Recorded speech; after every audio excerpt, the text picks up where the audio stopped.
Hello and welcome to another episode of The Leader's Kit Bag. I'm Ben Morton and this is the weekly micro version of my podcast designed to provide you with practical, everyday tips, tools and tactics to help you be an even better leader. That's it by way of an introduction, so let's dive straight into this week's episode of The Leader's Kit Bag. Enjoy. If you're looking for a way to turbocharge the motivation in your team, department, or entire organization, then today's episode of the Leader's Kit Bag is for you. And it's probably simpler and cheaper than you might expect. Hi there, I'm Ben Morton. I'm a leadership mentor and performance coach, and I specialize in working with business professionals who are moving into more senior leadership positions and who are committed to being the very best leader they can possibly be. So, to today's topic, it's really about understanding the difference between recognition and appreciation, and then being able to apply that knowledge day in, day out, consistently. Because it's often the case in terms of motivation and indeed building relationships and a sense of rapport with people, that it's the small everyday gestures that make the biggest impact. It's not the occasional grand gesture. So, recognition and appreciation, two words that we all use on a regular basis, often interchangeably, but they're not the same thing.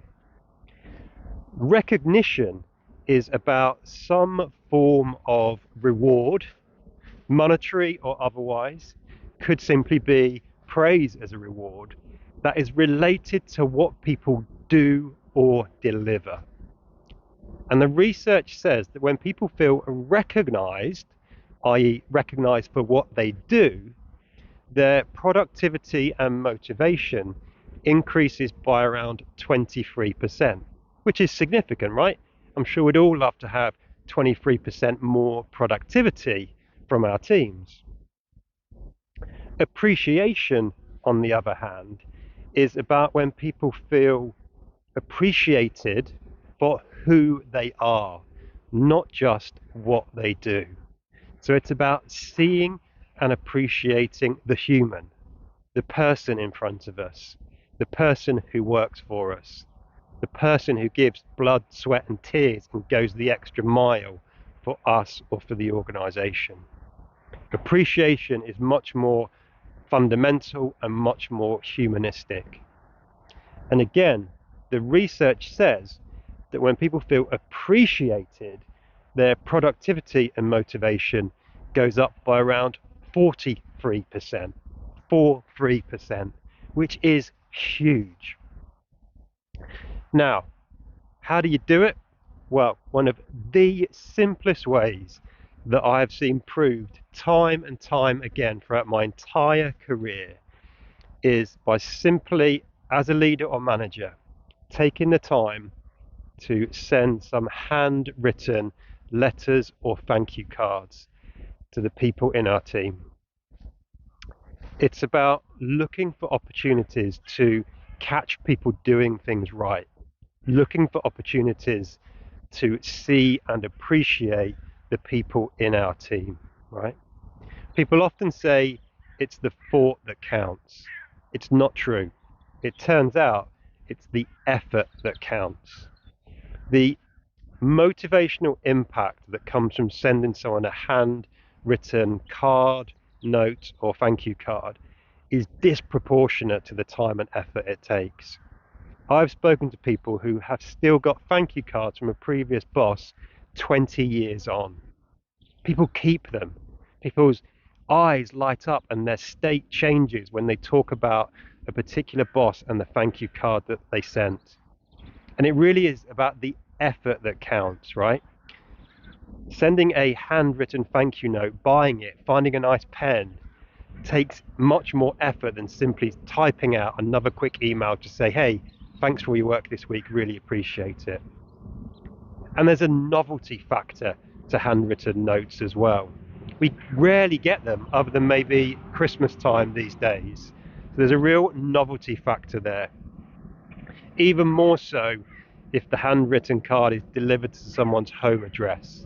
It catches them off guard when they're not expecting it, maybe when they're not in work mode. And it has a huge, huge impact in terms of motivation. If you think you've not got time to do it, let me share a quick story. There's a gentleman called Sheldon Yellen, who is the CEO of Belfour Holdings, which is a billion-dollar American company. Sheldon Yellen sends around 8,000 handwritten birthday cards every year. He sends them, he writes them, not his PA. And there's two ways you could look at that. You could go, yeah, but he's a CEO. He's got loads of time. He can do that. Or you could say, wow, he's a CEO. He's really busy. If he can send 8,000 birthday cards a year, I can surely manage to send 6 to those in my team. So there you have it. A simple way, simple, cheap way, but it does take a little bit of effort to turbocharge the motivation in your team, department, or business. And if you start doing this, the people that you lead in 10 years' time will be on a leadership program talking about you as one of the best leaders they've ever worked for.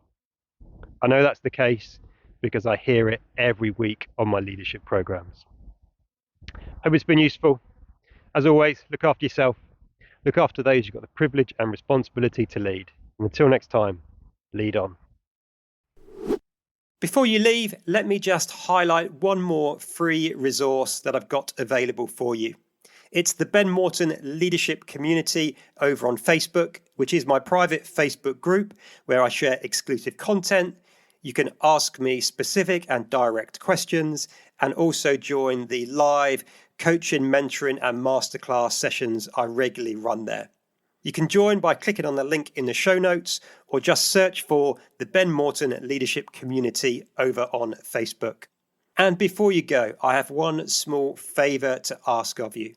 If you're getting value from the podcast and the other resources I provide, then please could you take just a minute or two to leave a rating for the show wherever you happen to be listening. It really does make all the difference.